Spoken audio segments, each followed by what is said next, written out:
I watch these Lindon games, um, just like to have on in the background every single time, and I know like I randomly will blurt out a name of like an ex Yankee or just like an ex major leaguer that we all forgot about that's playing today, or just like literally right before you hopped on. Ethan Starlin Castro was up to bat. Wow. I was like, wow.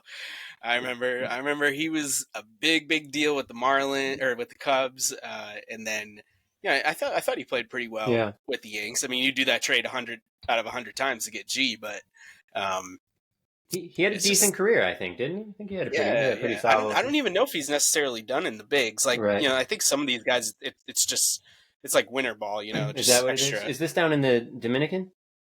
Yes. What isn't there a Letterkenny bit about the Dominican?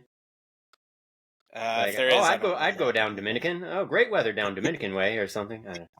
We'll have Was to. that from like the last season? Did you watch No, it yet? I watched it, but that wasn't in there. Yeah, Jeremy and Yeah, I just yeah. watched it over the last couple of days when I was in Connecticut. Yeah, So good, yeah. so I'm sad. sad. I'm real sad. Yeah, Yeah, yeah, I love those guys. yeah. And I told you guys I missed getting to see them on tour. They came to Charlotte in April of 21. It must no 22. And we had already booked a trip to Mexico. Yeah, To go on vacation. I was like, man, but if they tour again, I would love to see them. I don't know if they're like completely done with everything, Letterkenny. yeah. But uh, so good. Same. Yeah, for sure. Yeah. Yeah. Anyways, how are you watching these? What is it called? Lindon? Yeah, it's on the MLB that we all share. Oh, it's on the MLB network? No shit. Yeah, Okay. I just yeah, haven't yeah, even logged on there in ages. I didn't even think to. Okay, that's cool. Yeah, you guys yeah. cool if I re-up the same thing next year? Yep. Yeah, Just send me we've the just Venmo been. request. Yeah, exactly. Yeah. Yeah, well, what I do is basically the additional cost from going Yankees only to all the games, I split that additional cost to you guys. And We can just split the whole thing 3 ways. Nah, it's fine. I'll use one of your Apple TVs at some point. Okay. That's fine. Yeah, Matt, you should also watch. The latest show we're trying is called Trying. That's the newest show, but like Apple TV just slaps with their shows. Like Shrinking everything was is good. awesome. Kyle, I can't remember if I Yeah. texted you when I watched it or not, but I like binged it in like 2 days. I fucking loved it. Yeah, I could see it every time we popped it back on that you had flown through the episodes. Yeah, it was really good. Good Yeah, stuff, yeah. as always. So, Yeah, Ethan, before we get into our beers, tell us about this little run that you had. I'd like to know. So, well, I feel guilty because I haven't exercised in like a week because I was in Connecticut for the week and I was being a lazy bum and I just got back yesterday, and you know, Yulia and I are trying to get into good habits with our exercise, and we've actually been pretty good about playing racket sports. We've been playing paddleball and not paddleball, pickleball, which I think I talked about, right? Did I talk about that? I don't think so. Oh, well. Yeah, I don't Oh, think so wow. either. Well, we've been playing pickleball the last couple of months. We randomly bought a set and decided to start it, and it's really fun. It's like the ball you use is a wiffle ball. Yeah, I've seen it. Yeah, and it's basically like you can kind of play tennis without having to worry about all of that fussy technique that you need to actually play tennis. Like it's a lot easier to just start playing, right? And You're like closer in proximity, right, on the court. yeah, it's pretty close. Yeah. But it's like more than like table tennis, right? Like you still, if you're pretty good, you still have to like run around a bit and like go chase after shots and try and make like a really good shot that your opponent can't get and stuff. Like it's really fun. And hold on, can you guys hear that? Get what? Okay, I think my email was dinging. I don't want to keep listening to that. Oh, my stomach was rumbling. I was like, no, it was my Outlook was my work Stella email. and Ari are both crying in the other room. So. No, email ding. But yeah, so pickleball is really fun though, and it's like easy to get into. It's easy to learn and everything like that. So highly recommended. And then racquetball is a little harder because you have to like it's learning the bounces of the ball because all of the surfaces are in play. Matt, you would probably do well with like your physics background or whatever. I think that's kind of what Yulia likes about it. Is I played in college actually. Oh, did you really? We had to do gym credits. and that was one of the ones I took was racquetball and racket sports. And then I started playing with a couple guys in the fraternity, and we started playing squash. Oh yeah. Oh, squash is nuts. I saw somebody playing that at the gym for the first time the other day. Yeah, squash is like strategic racquetball because like racquetball you can just smack the ball Right. and let it bounce a gazillion times. Squash, like that ball doesn't bounce, so Yeah, you got to really hit it, and you got to place your shots really well. So you're not running nearly as much as you are on racquetball, but holy shit, is it really hard? Yeah, it looked hard. It was really fascinating. But yeah, so we've been playing those. But today I was working all day, and then we're going to this little event after the pod. So there wasn't much of a window of time, and so we had just a small window when I got home. And I was like, okay, Yulia really wanted to exercise, and I was like, all right, do you want to go for a run real fast? And she was like, yes. So we did a half an hour. The plan was to just be running at like a good pace for a half an hour, but I'm so out of shape I had to stop a couple times. But I mean, I still got my heart rate good enough for half an hour.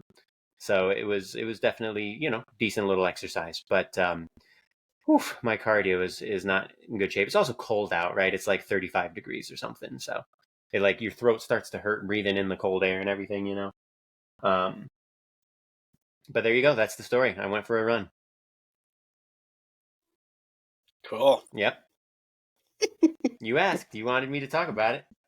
Yeah, well, I mean, Matt and I are just sitting here like, all right, he asked us to do it earlier, then he pushes it back. Oh, that's what you wanted to talk about. He's not here. I thought I was going to be back at like 4:40 my time, 4:45, and I was going to be right on. But then it took a couple minutes. I had to go and like get water, and I had to get beer, and I had to get a snack, and I had to get changed and blow my nose. And then by the time I got here, I was like 9 minutes late. So blah blah blah. I'm a dirty tramp. Yeah. Oh my god, you're the only person I think who still fucking quotes that. But maybe not. Maybe not. Like there's somebody else out there. Yeah. Was that Wedding Crashers or one of the other ones? No, it's Adam Sandler. Pretty sure it's Deeds. Yeah, I'm pretty sure it's Deeds. Yeah. That's right. It is Deeds. Yeah. Yeah. It's the woman from Two and a Half Men. Yeah, that's right. Yeah. Yelling at Winona Ryder, right? Yes. Yeah. So good. I bet there's like gifs of it or something. Yeah, that's pretty funny. Oh, I'm sure. Yeah, for sure. Yeah, that's a classic. I haven't seen that in a long time. Toddy and I just watched it recently. Did you? We just realized that you can get that Hoopla or whatever on like your Fire Stick or whatever you have, Roku, and like you can rent movies from the library and just watch them. Whoa! Right on there. What? Yeah, for free. Holy shit! Yep. This is a game changer. Yep. So as long as you have a library card. Yeah. Oh yeah. I got like 5 library cards. Yep. So you just enter in the information, and we watched Deeds and we watched Anger Management so far. Oh, that's amazing. We were on an Adam Sandler kick. Yeah. Now we're watching it's called Outlaws. It's the new movie on Netflix that Adam Sandler produced. It's with Adam Devine. I think that's his name. Oh yeah. The guy from Workaholics. Right. And everything. So yeah, I guess we're on an Adam Sandler kick for whatever reason right now. Oh, that's fun. Okay, Yeah. Hoopla. That's a good tip. Classic. Goose from. Amazing that he got Jack Nicholson to do like that, like a super silly movie with him. Yeah. I mean, Nicholson is like this highly decorated dramatic actor with like decades of a amazing career. Yeah. And so the whole, I'll take it back even more. This is how crazy, you guys know, like one thing connects to another in life, and then, whatever, and you look back and you're like, okay, this is how I got here. The whole reason we got on the Adam Sandler binge is because Smartless, the podcast with Jason Bateman, Sean Hayes, and Will Arnett, had Johnny McEnroe on, and Johnny Mac they were talking about, his legendary anger issues and things like that, and he goes, I'm not proud of it, but when you were a guy growing up in my time, like you held that stuff in, and the only thing you could do was get mad. Yeah. Like, that was the only way to get it all out. Like you didn't go to therapy, you didn't do all these things that we've talked about and we do. to better help ourselves. So I was talking to Toddy about it, and she's like, I don't know who Johnny McEnroe is. And I was like, how do you not know who Johnny Mac is? Yeah. I was like, he's in Adam Sandler movies. I was like, there's some great scenes. And I thought this one scene I was thinking about, I thought was in Anger Management, but it was actually in Deeds, but he is in both of those movies. So that He is was in how both? we ended Okay. up watching both of those. Yeah. Amazing. Yeah. Good stuff. Plus, he's in a bajillion like bit commercial part. Like he shows up everywhere now. He's a meme. He's a meme of himself. Yeah. That's pretty awesome. Yeah, I love him. Yeah. Well, what are we drinking, boys? Well, I got to start this. Well, I'll go last. I got a lot to talk about. So Ethan, go first. Okay. I am having one that I can't remember if I had this one with Matt or not when we went to this brewery, but from Weldworks, which is one of my, not that I've had all of the great Colorado breweries yet, but so far Weldworks and Casey are my favorites, which Matt, I had another Casey bottle like a couple of weeks ago. Holy fuck. Everything I've tried like 3 or 4 from them now, and they're all just like stupendous. They were the standard bearer. I'm telling you. Like God, like and you know, by the way, this is not what I'm having tonight. I'll talk about that in a second. But I bought a couple bottles of the 3 Fontainen, really, really fancy, expensive ones, like the highest ones for New Year's for us, just to try them. And they were great, right? They were delicious. We got the framboose and the homage, and they were both great. But I got to say, I liked the Casey just as much. Yeah, so those are going to be more traditional lambics, and they're not going to be as fruitful. They're still delicious, and those 2 especially, right? Frambooses, raspberry, and homages. Cherry? I think they're sour cherry, or maybe both. Might be sour cherry and raspberry on one of them. Yeah. One's raspberry, one might be a mix of 2. Anyway, those are like like very, very, very highly regarded. But Casey's American Wild Ale style versions of them, I mean, they pump them up with a little bit more fruit. Yeah, but they're very good. Like Casey is excellent. It was so good and not overly sweet. Any of them, like for me, it was like the perfect balance for my taste buds right now. Right, of the lip smacking sour and like a little bit of sweet. Like it was just amazing. Well, and that's why I don't want to sound like a pretentious beer asshole, but when people say they like sours, I'd always ask, like, well, do you like sours, or do you like the slushy stuff? Because there's a difference. Sour. There's nothing wrong with either of them, but the slushy ones are going to be really, really sweet. Actually, it's a sour brewed beer with a lot of sweeteners, and it tastes more like a dessert versus a sour lip smacking sour, which you're going to get that funk, and it's going to taste like someone with a wine drinker's palate's going to enjoy that a lot more. Yeah, like my parents like the really sour sours, or at least they'll get more out of that because they can taste different stuff there. Okay. Yeah. I'm in the middle. I oddly enough like dry hop sours. Oh, which are, if they're well done, they're very good. Grimm out of New York City did a pop series, pop with an exclamation point. Citra Pop, Nelsa Pop, which was their dry hop sours, which were very good. I just don't see them a lot more. Oh, interesting. Wow. Okay.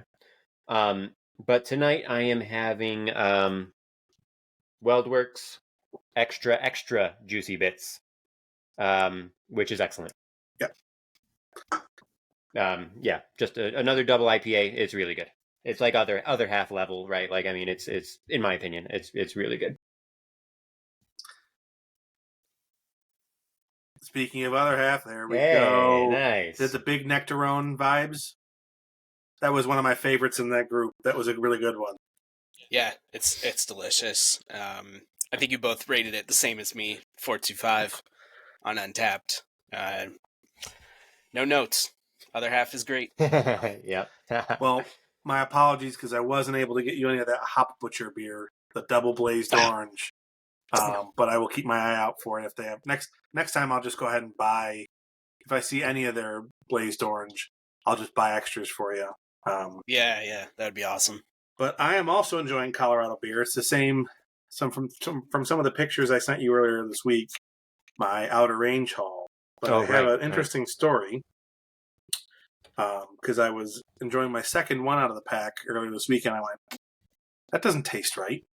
Like Outer Range is way better than this. What's going on? Like, why does this not taste right? And then I looked down at the can, and saw that it was a 14.9-ounce can. That was the first thing I Whoa. noticed. Like, okay, that's not right. And that kind of set a bell off in the back of my mind.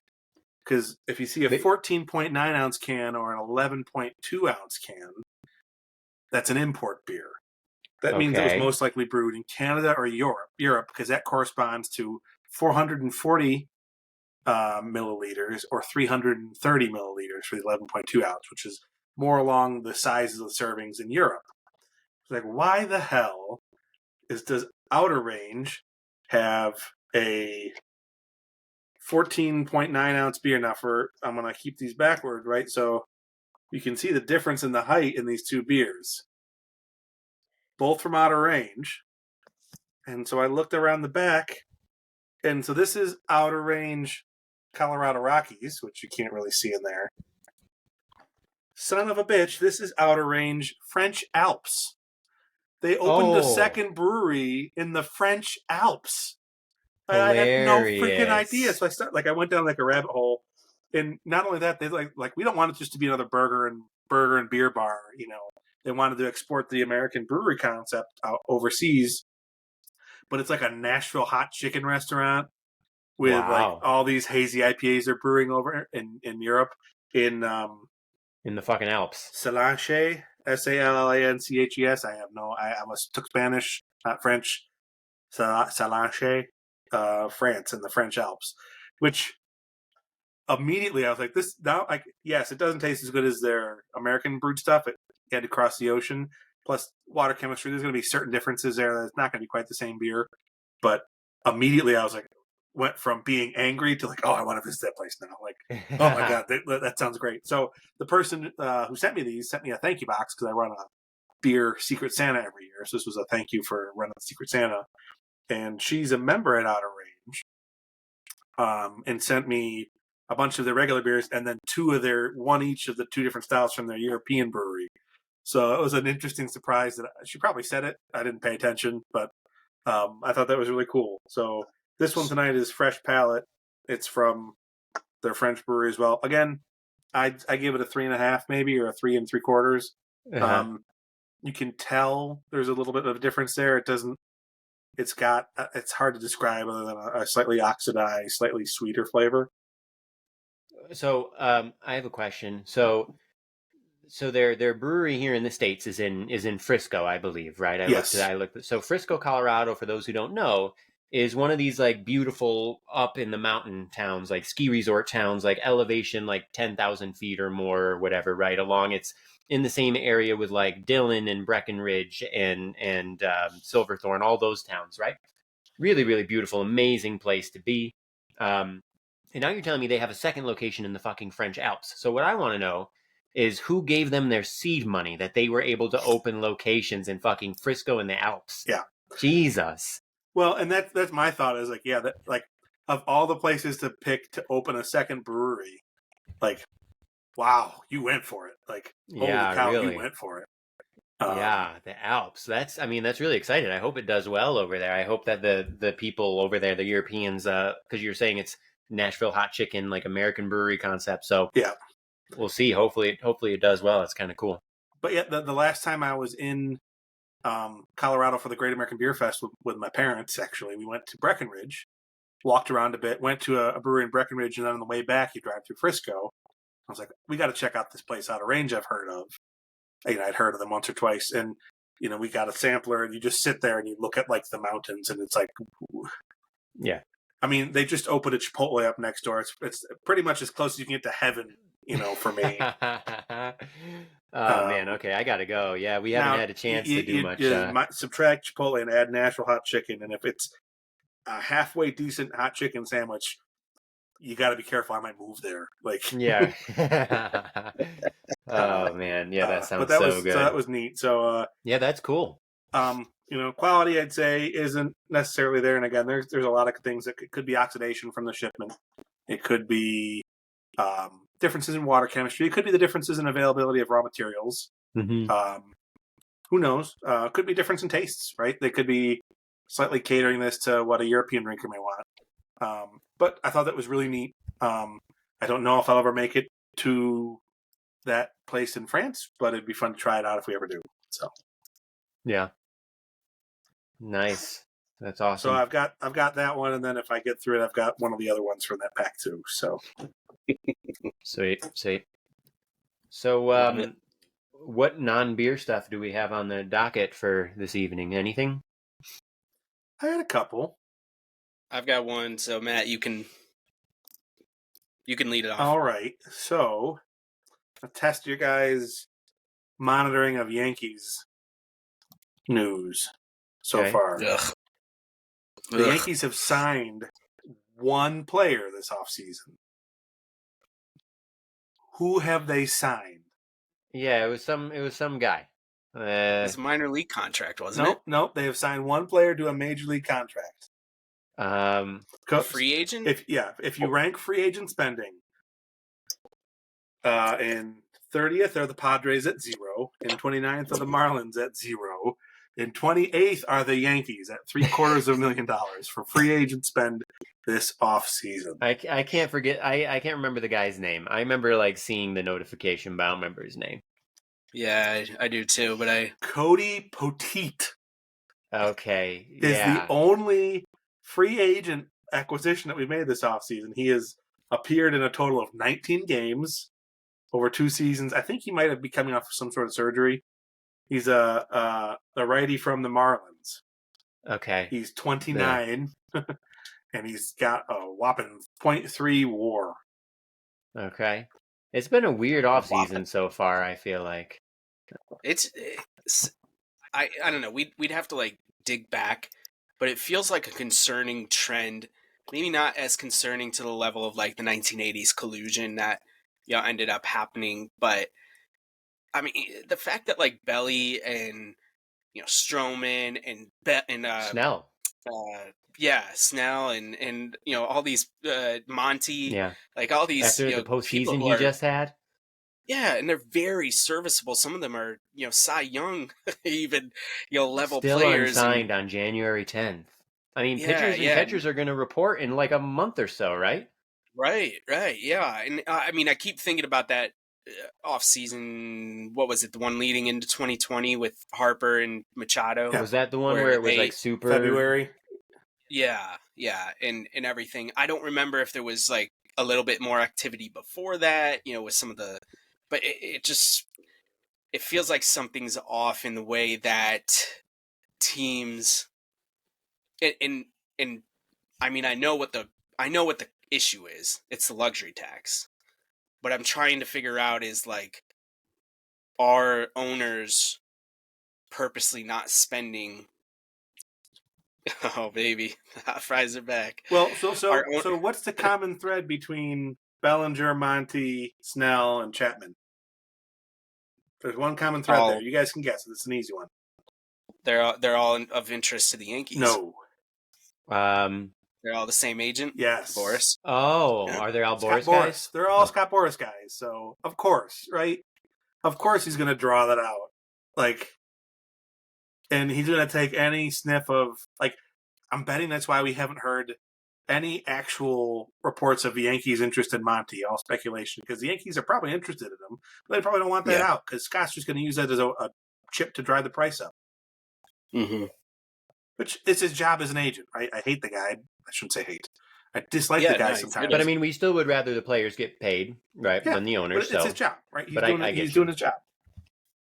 Yeah, and I think that's where like I don't know if the level of concern is because if I remember correctly, like the collusion thing in the 80s, like these players did not get signed. Like they took like discounts to go back to their original teams in some cases, and things like that.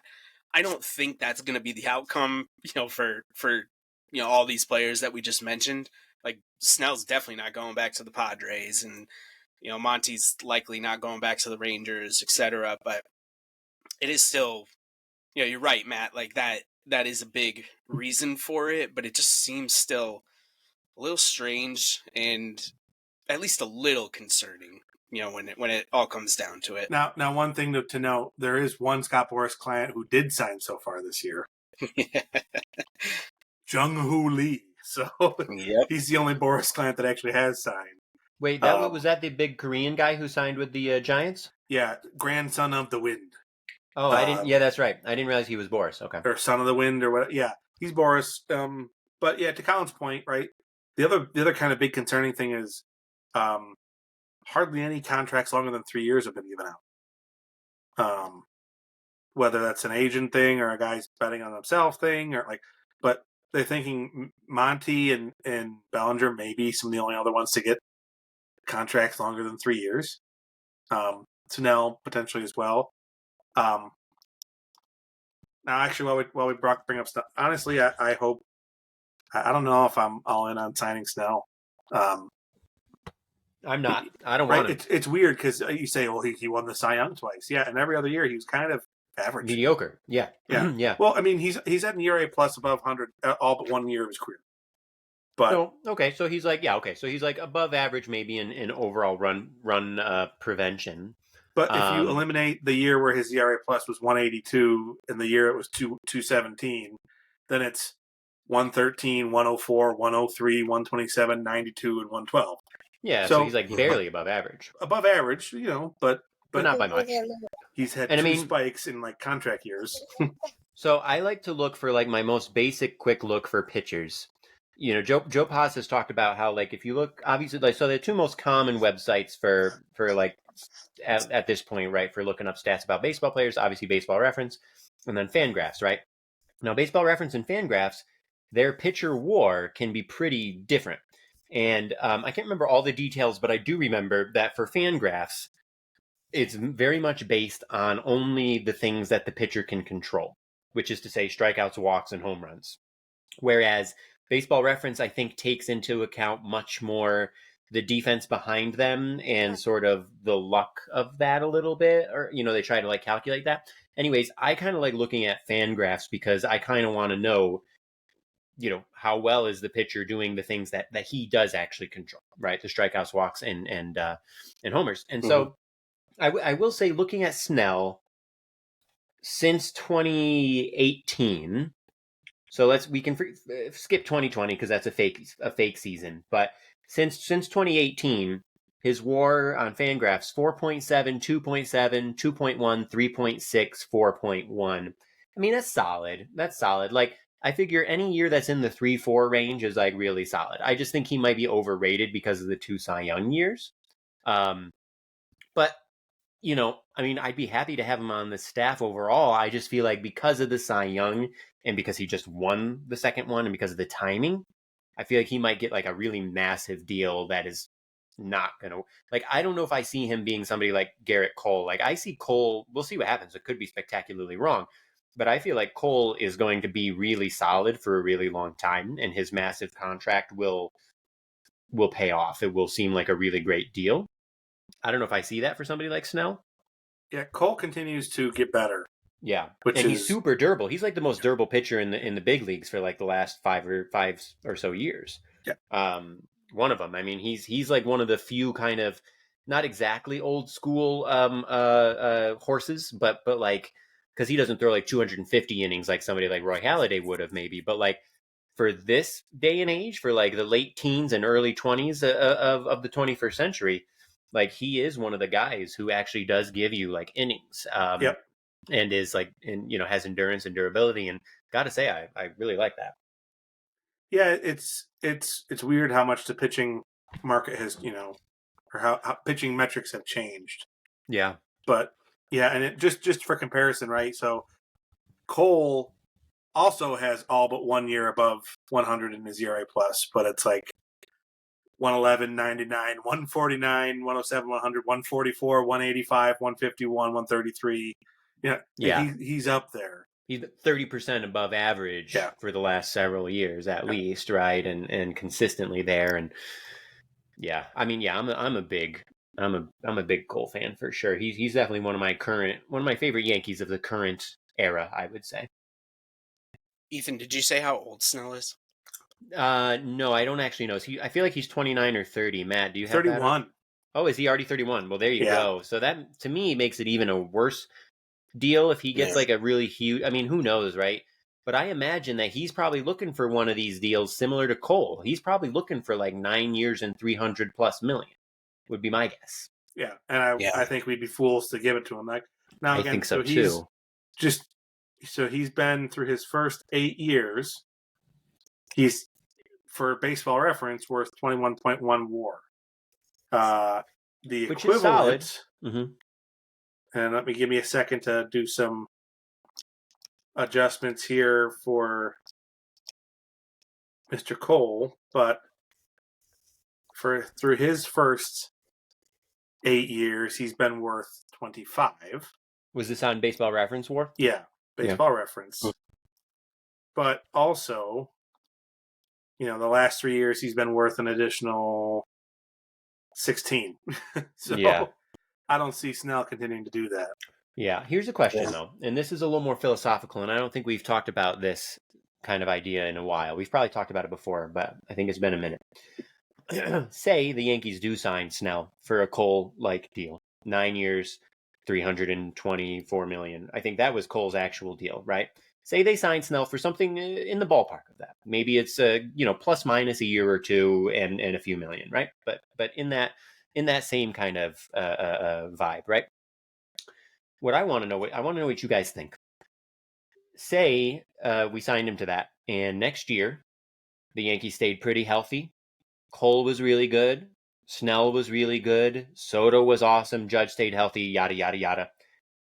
Snell doesn't necessarily win the Cy Young, but maybe he has a great year, and maybe he's amazing in the postseason, and we win the World Series. And then the whole rest of his contract, he's like AJ Burnett or something. He's like average-ish, maybe below average, maybe some above average years, but he's really not very good at all. We're talking he's maybe like a 1 to 2 win player for the most part. Do you guys think that's worth it? If he's like a huge reason that we win the World Series, like imagine that he is just lights out the entire postseason and was great in the regular season, and maybe even Cole maybe was not lights out in the postseason. Like maybe we rode Snell. Do you think that's worth it if the rest of the contract he's kind of meh?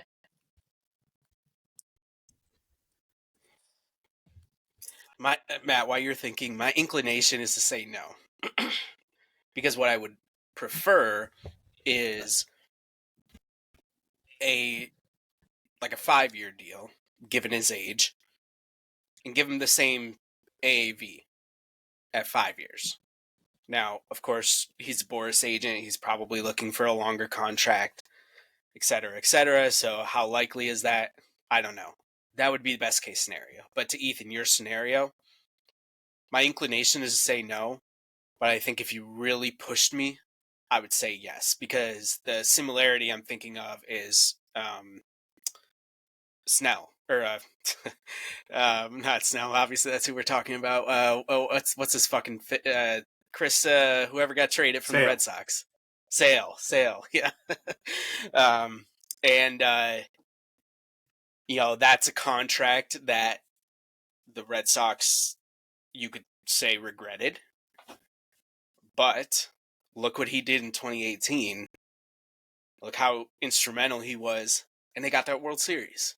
So and yeah, they're still paying a little bit of his salary, but they dumped him. He's with the Braves now, and everything. Like you can, especially for lefties, I feel like there's always a market out there, and that's a similarity, between the two. I feel like Snell's been a little bit more durable than Sale in general. So, maybe he's got that going for him, but I think about like all the championship teams, like you don't need, and that's the thing too, like to your point, Matt, with Cole, like is if he keeps pitching like he's been pitching, we don't even need Snell to pitch like Sale did. We just need him to be, to your point, Ethan, like a serviceable, good enough pitcher and everything. But I just keep thinking about like a Jimmy Key is someone who keeps coming to mind, where he was a big time pitcher coming off the free agent market in 92, 93. Excuse me, whenever the Yankees signed him, like he was still throwing pretty hard. He was a lefty. And, by the time 96 rolled around, he was on his last legs. And I think he had some kind of shoulder surgery or whatever. And they would just ask him to get 5 innings and, hope that he could get through 5 and whatever. And, he did that, and he helped them win the World Series that year. So I think there's a lot of ways it can go, but it's like you just you either have to be okay with selling out, because that's ultimately what you're saying, right, Ethan? Like, you're selling out for 2024 because you've got Soto, you've got Judge and Cole in their prime, you've got Snell in his prime and everything. And it's like, let's go get it, win it now. We'll worry about 8 years from now, and take it from there. So I think, like, yeah, that's my long way of saying, if you push me, my inclination is to say no at first, but if you push me, I would say yes, do it 100 times out of 100. I would say no. I would say if he had a 5-year, $150 million contract, maybe. But I think your analogy to AJ Burnett's a really good one, right? He was on a 5-year, $75 million contract, right? Something like that. And after 3 years, we dumped him on the Pirates for a guy that never made it outside of high A ball, and a guy that appeared in 4 games for 10 innings with a 80 ERA plus and negative .1 WAR. We paid him to go away to the Pirates, right? Like, and even then, right now the difference in the stories here is AJ Burnett was terrible in the playoffs. He played 1 game. He was great in the ALDS against the Twins. And then against the Angels and the Phillies, he was terrible. Well, I'm just going to jump in really quick. He was Ethan, you may not remember this, but I remember getting on the phone with you after the Yankees won the pennant. And I predicted that the Yankees would win in 6 games because I said Burnett will not win in Philadelphia. But I was like, I'm pretty sure he's going to win game 2. Like, I was looking up the matchups and everything. I was like, I think he can get it done. Not only did he actually win game 2, and then he got crushed in game 5, like I predicted, which is probably where those bloated numbers come from. But game 2 was probably the most crucial game of that entire postseason, because they lost game 1, to Lee, and they were like lifeless, against the defending world champions and everything. And Burnett gave them life again. So, like, yeah, Matt, I get it. Like, yeah, we ended up dumping him 3 years later for a nobody, but we don't win that World Series without AJ Burnett.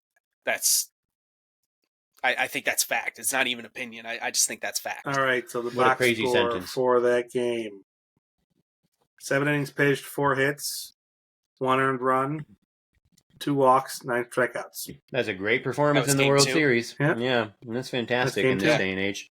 Against that Phillies lineup. I mean, think about it. Rollins and Utley, like, in their prime and stuff. Cousin Greg would probably be able to name it 1 through 9. Jimmy Rollins, Shane Victorino, Chase Utley, Ryan Howard, Jason Worth, Raul Ibanez, fucking Matt Stairs, Pedro Ruiz, and Carlos Ruiz. Oh man, professional hitter Matt Stairs. This is Remember only when he hit that homer versus the Dodgers in the play? I think it was maybe the next season in the playoffs. He hit like a pinch hit bomb at Dodger Stadium. It was maybe it was 2009 or maybe it was 2008. I can't remember. Sounds familiar. It was, yeah. Played for 12 different teams between 1992 and 2011. Fucking Matt Stairs. Yeah. Started off with the Expos. Wow, really? In 1992. I remember him with the Athletics. Yeah, 5 years with the A's was his longest stint anywhere. Matt, I feel like he's a little bit of a doppelganger with you. Yeah, I was literally thinking the same thing. I'll take that. It's like, I think it's like the facial hair, but I also just looked him up again to see if I was remembering correctly. It's also like your overall, it's not just the facial hair, it's like your head structure. Yeah. Head shape, yeah. And you both have like these kind of, no offense, big blockheads. Yeah, and, no, you're not. You're not. I have had a giant blockhead, and again, very, very square. Yeah, just lots of head there. Like Colin, your chin comes to a nice point. Ethan, you've got a more rounded head with you've got a musician, embouchure, trumpet, all that stuff. Like I have just a rectangle, just rectangle. Exactly. And it's a huge rectangle for those who haven't seen it in person. Like always got the extra large or extra large hats. Oh man, hilarious. Just a little side story. I did a lot of weird studies in college just to make a couple extra bucks here and there.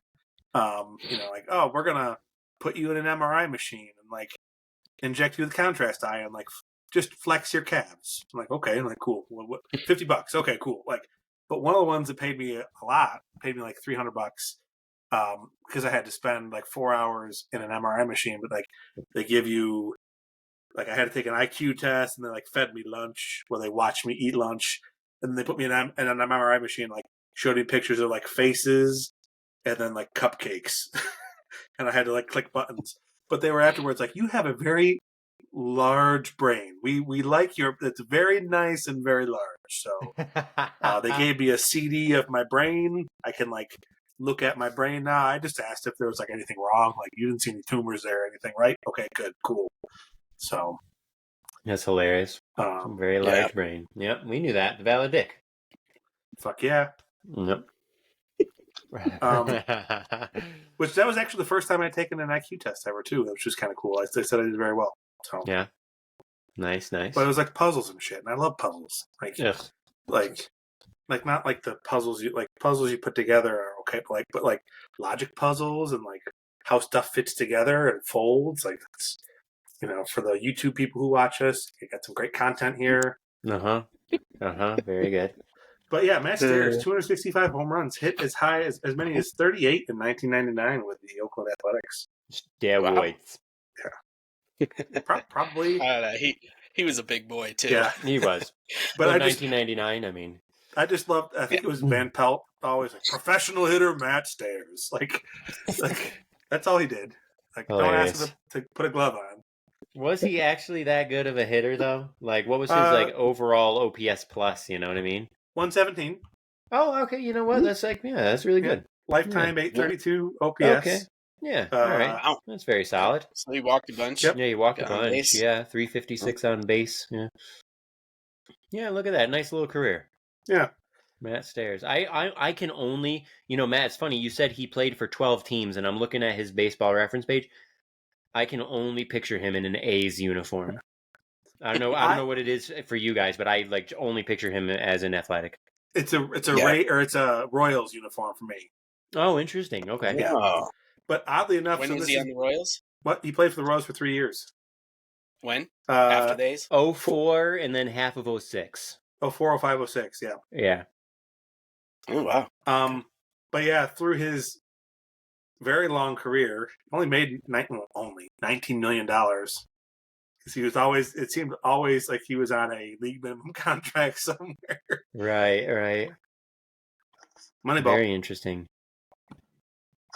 Yeah. Okay. Nice. Well, you never know what you're going to get on this podcast. You might get like a 5-minute fucking tangent on Matt Stairs, right? Like where else are you going to get this? Or like borderline phrenology, like. Mm-hmm. That's the shape of your head. It's a very old debunked science for those who don't know what phrenology I was going to just allow everyone to Google it, including myself. Would the Valedict let that happen? No. The Valedict would just assume that listeners don't know what phrenology is, even though most people probably do. I didn't know. I mean, oh, you did? No.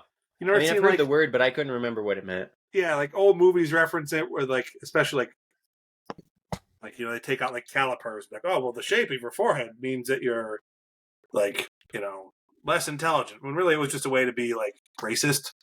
Yeah, I was gonna say it makes me think of that Django Unchained scene. Did you guys see Django Unchained? Yes. When Leonardo DiCaprio was like hammering that skull, and he's talking about like the shape of the skull, and yeah. There you go. Yeah. That is phrenology, except that they'd have like calipers and old racist white stuff. Yeah. White people are the worst. They are the worst. Yes. And British people too. I'm specifically, I'm reading this book. So I'm going to tell real quick, cause I was just thinking about this. I'm reading this book of essays by this guy, John Green. If you guys have heard of Fault in Our Stars or Turtles All the Way Down, they're two of his best-selling novels. They've also been made into movies. So he's a really popular writer, and he's a popular YouTuber. I was introduced to him by Yulia. He has this Crash Course World History YouTube series where he does like 10 to 15 minute videos on a bunch of things from world history, and it's awesome. It's really funny. It's really engaging. It's really cool. anyways, a couple years ago, he wrote this collection of nonfiction essays. It's his first nonfiction book, and it's amazing so far. I'm loving it.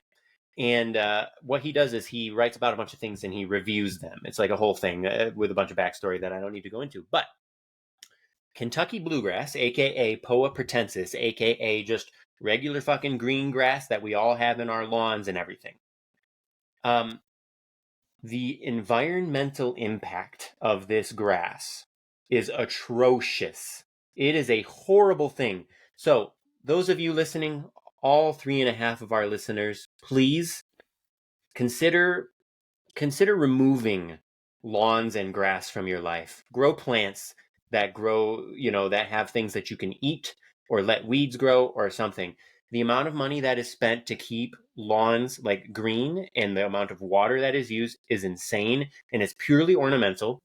And it started with fucking rich British people in like the 17 or 1800s who used it as a symbol of their wealth, right? That they could afford to just have lawn that did nothing, and they could afford to have a gardener come over to their place and just make everything look all nice, right? It was a symbol of wealth. And then it eventually like carried over here, and it's just like, and I get it. Like, I grew up, my dad loves a good green lawn. I get it. But it's the environmental impact is horrible. So Excuse me for one moment. Why don't you just take a knife next time, Ethan? Okay. Yeah, continue, Ethan. Yeah, but isn't the dirt from Scott's being used for other plants and stuff? The growing media side of Scott's, yes, the mulch in the soil. Scott's is one of the biggest recyclers in the whole country. Yeah, like by a long shot, by tonnage, by yardage. But we also make a lot of money off of grass seed and fertilizer and people who fertilize their lawns. And yeah, that's a problem, right? Like, fair enough. Americans are obsessed with having a nice green lawn, and it's environmentally very poor. But I will financially, like, it's a big business. Like, a lot of people make a lot of money from it. I will say, though, because one of the bad things about the growing media side, we're a huge recycler, but potting mix is still a lot of sphagnum, and sphagnum is basically, old peat moss is not. It's old organic matter that's not quite old enough to be dirt. So that's very, very. It's not great to harvest all that either. But so many people prefer that. So I will say kudos to the company for trying to get away from that. Right, we're trying to use less and less and less peat moss every year, mainly because it's more and more expensive. But again, that's like there's a societal cost to that. And to recognize the societal cost, the Canadian government is limiting how much you can harvest. Kind of how governments and taxes. Anyway, don't need to go into that right now. So we're using substitutes instead, right? You can use recycled coconut husk. You can use processed wood fiber, which is wood chips that's processed into a fibrous material, to try and replace that and still achieve the same thing. So, yeah. I just didn't realize so this guy John Green wrote an essay about this. I don't know if I actually said that or if I just skipped that segue, but it was just insane in the amount of water we use, and it's like clean treated drinking water that is generally being used as well, right? And water, despite what we think growing up like in America in the 21st century, right? Like, water is not an infinite resource, and chances are in our lifetime things with water are going to get like pretty hairy. Nope. Nope. We're going to perfect nuclear fusion, and we're going to have enough energy forever to run desalinization plants, to have clean water forever. I mean, that would be Never amazing. mind the problems with salt brine or the fact that we've been saying we can make nuclear fusion work for the last 75 years. We are getting closer, but we've been getting closer for 75 years. Anyway, sorry. Yeah. It is actually, to tangent off of Ethan's tangent, if fusion ever works, imagine being able to turn Nevada or Arizona into cropland, right? Like you could have that much water if it works. Right. It's dangerous to just be. I mean, I know we have been very lucky as a species for the last couple hundred years to be like relying on the miracles of science, right? But it's a pretty risky strategy for the future to just be like, the scientists are going to figure it out, right? Like, I mean, chances are at some point, something like what you're talking about, Matt, like I wouldn't be surprised if that is achieved at some point. But it might not happen for like a few hundred years. And in a few hundred years, what's going to be left to save? It depends on so many other things, right? So Look at Ethan. He moves to the Colorado River Basin and suddenly cares about water. That's right, It is important, exactly. right? It is, but Now I I'm mean, out west where there's droughts and wildfires. So. that's a big point, right? Like that is a very important thing, right? Like yeah, in the Great Lakes, we don't think about it. It's still a problem for us, even though we have all the water we want. Yeah. Right? And there's a cost to everything. Right? The whole reason that Micron plant wants to be built in Syracuse is because they have access to lots and lots of fresh water. Like that Micron plant is going to use more water than all of Onondaga County. Like, fascinating. Yeah. So that goes into microchips, which go into phone. Like it's everywhere, right? We need to solve these problems everywhere. And it shouldn't take a fusion type breakthrough to have enough energy to run desalination plants so we can use ocean water to make fresh water that we can we shouldn't need to do that. But we're not changing anytime soon, unfortunately. Also, you need lots of water to make beer. And I don't want that to change.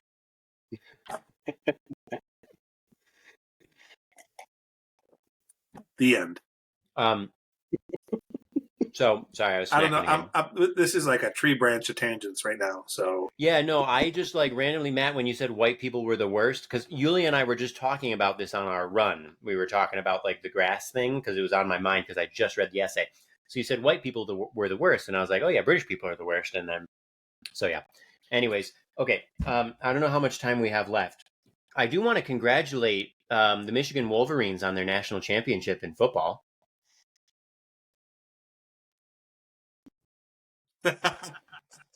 Colin, any comment? Do you want to also extend your congratulations to them? It's been a long time. They haven't won since 1997.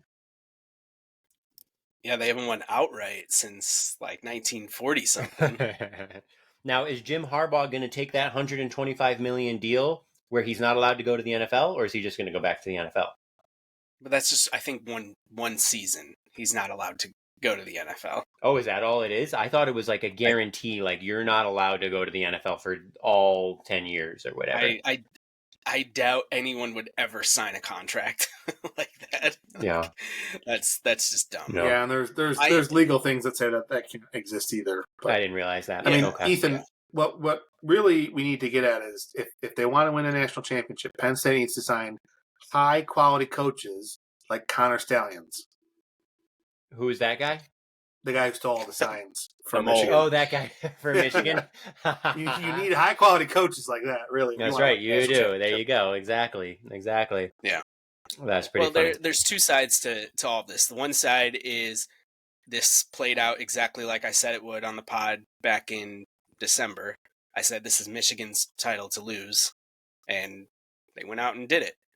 The other side is I just don't understand the inevitable day that comes when the NCAA comes with their punishment, and it's like we allowed Michigan to continue to compete even though like it just doesn't make sense. In all the things that have happened in the NCAA and all the years that in just the years that we've been alive, in the 34 almost 34 years or almost 35 years that we've been alive, like it just seems a little wild that there's almost that inevitability that there's going to be.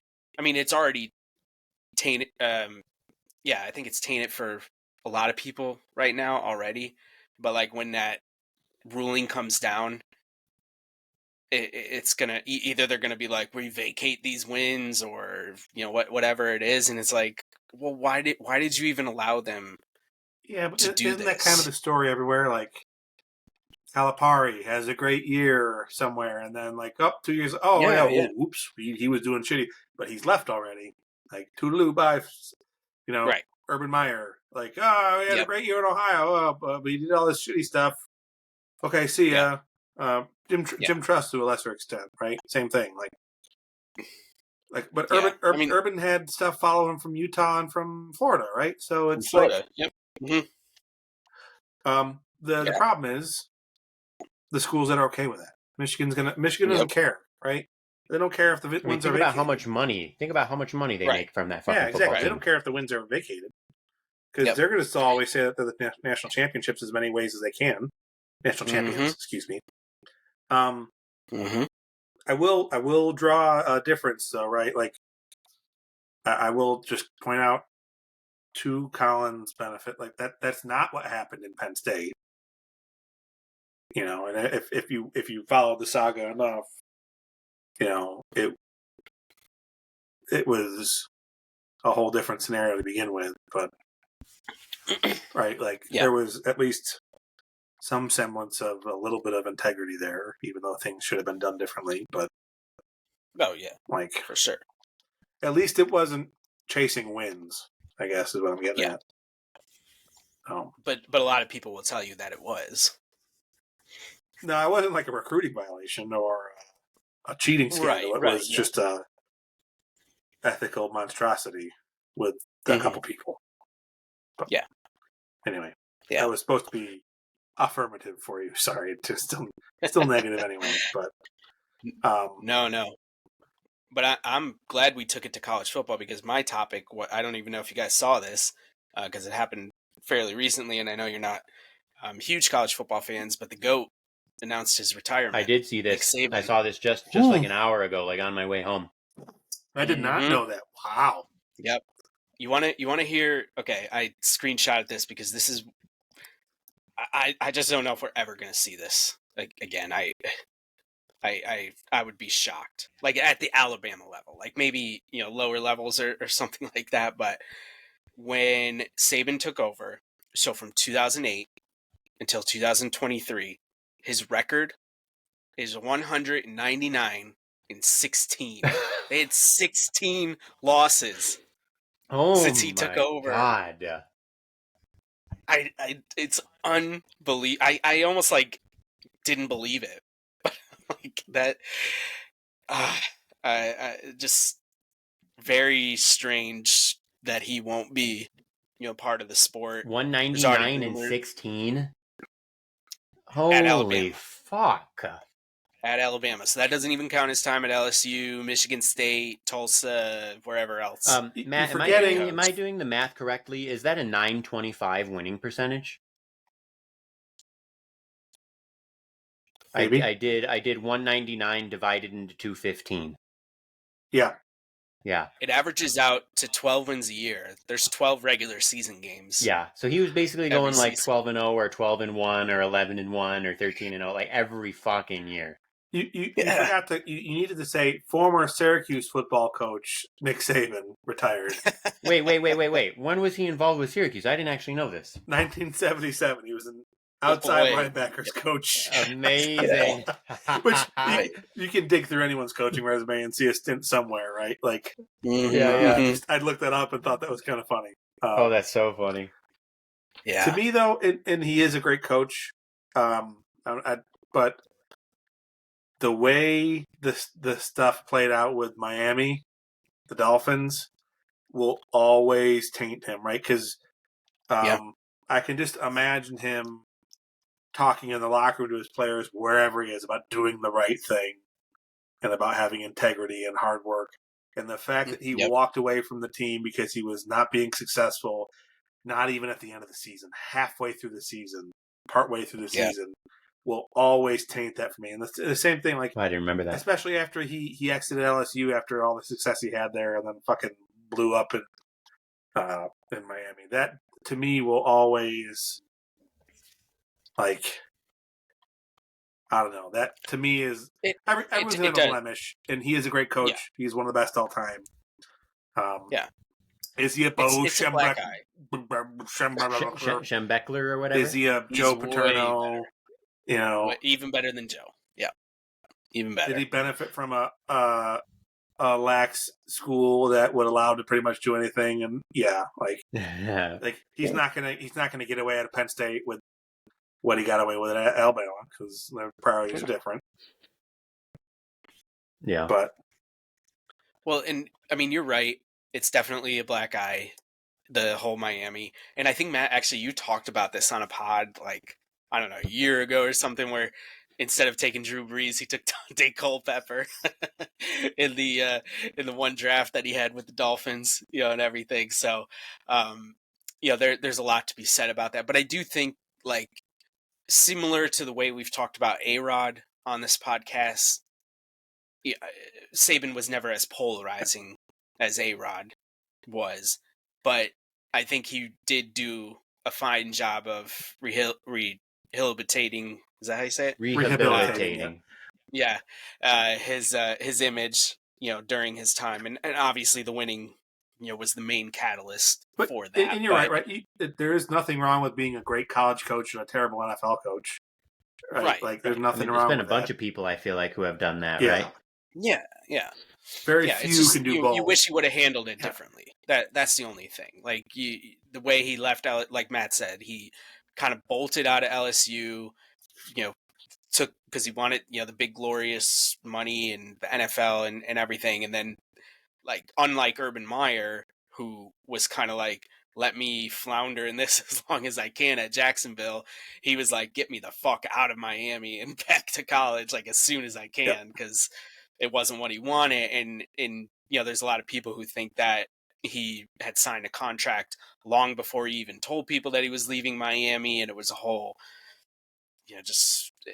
and timing had to be right. The Alabama job was open, whatever, so it all worked out. But I mean, it's not a good part of his life, but I do think, like, what he's done, since then, and the way that the people he's influenced, and outside of the winning, like the jobs that he's given people, the way he's been able to help people who, like Sark, for example, him getting to the Final Four this year with Texas, and seeing how far he dropped when he was with USC and his drinking problems and everything like that, comes to Alabama as an analyst, kind of regains control of his life, not just of his career, but his life, and then he gets a second shot. He ends up at Texas, and they're in the playoff this year. I think it's his second season coaching there, and there's countless examples of people that Saban gave opportunities, to coach, and those are the only ones that we know of, right? We don't know,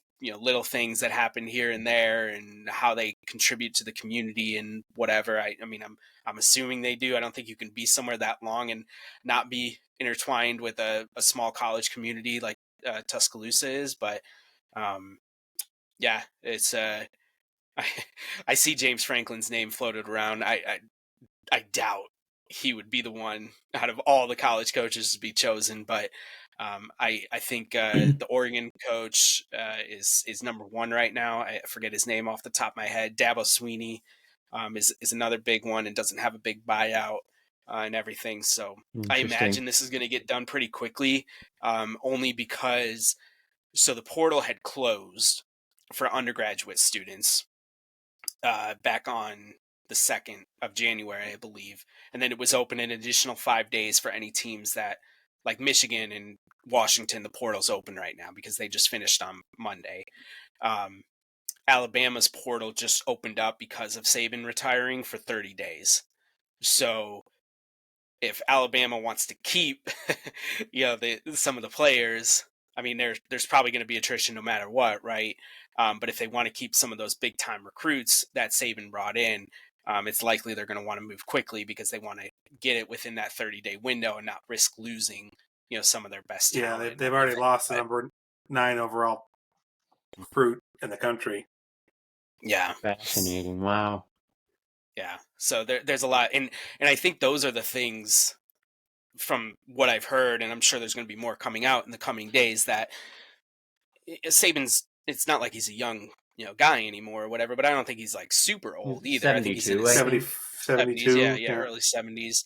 But 74. I think it's some of the new things about the college football landscape that haven't really sat well with him that pushed him out maybe a little bit sooner than he would have. Not saying he would have, basically died on the field like Joe Paterno did, but I think he maybe would have gone a couple more seasons or whatnot. But right. Just because we're talking college football coaches and Joe Paterno, I just want to tell everyone again, to go watch the Big Ten commercial from like 15 years ago, where they have all the coaches on there, and you just see at the end Joe Paterno go, "Come to page 3!" Like he's squeezing out a turd, and it's like the most endearing but also comically funny thing. Like, "Come to page 3!" Like, I forgot about that. Oh man, thank you for reminding I us. will Yeah, always no, laugh that's at good. that. Shout out to Matt Seemiller for just like walking by my room and shouting it at me in Cleveland when I lived out there.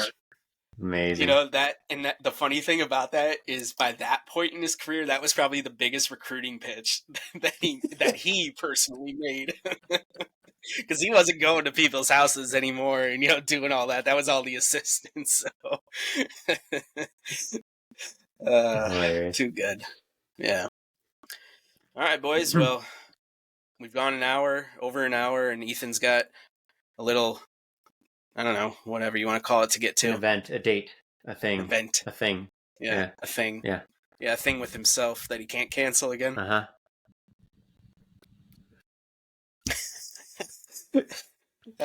Any shout outs, boys?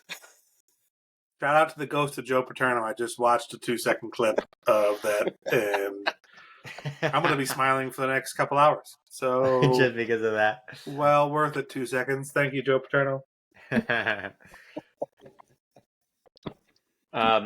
Anything from you, Ethan? Shout out to my students. The next time we do a podcast, I will have started teaching my first ever college course. My first class is on Tuesday, and I think there's I haven't checked the current numbers, the current registration numbers, but as a general rule, the class is around 200 students. And yep. So I'll shout out those 200 students, and I hope they're ready for long, nerdy Jewish monologues. Because any of Ethan's prospective students, you should tell them that you listen to the podcast and you want extra credit. You'll get bonus. That's right, bonus points. Bonus points for listening to the pod. It has nothing to do with music or appreciating it, but you'll get bonus points anyways.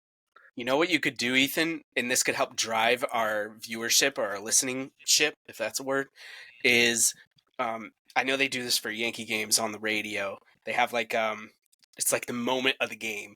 So like on the post game whatever show, they'll go through the highlights and they'll say, okay, coming up is the post game, and on the fan the next morning, like you have to call in and say like, okay, what was the moment of the game or whatever. So you could be like, all right, what was the moment of the podcast? We could recap the podcast, and they would have to listen, and we wouldn't necessarily do it at the end all the time, so they couldn't like fast forward. Like they would actually have to listen to figure out when we insert it, and then you could be like, yeah, you get like an A on your next paper, no matter what. Like 5 extra points, like nothing, nothing material, but enough that they'd go for it. Right. Yeah. Oh man, hilarious. Yeah. Game in the system. Yep. All right, boys, we are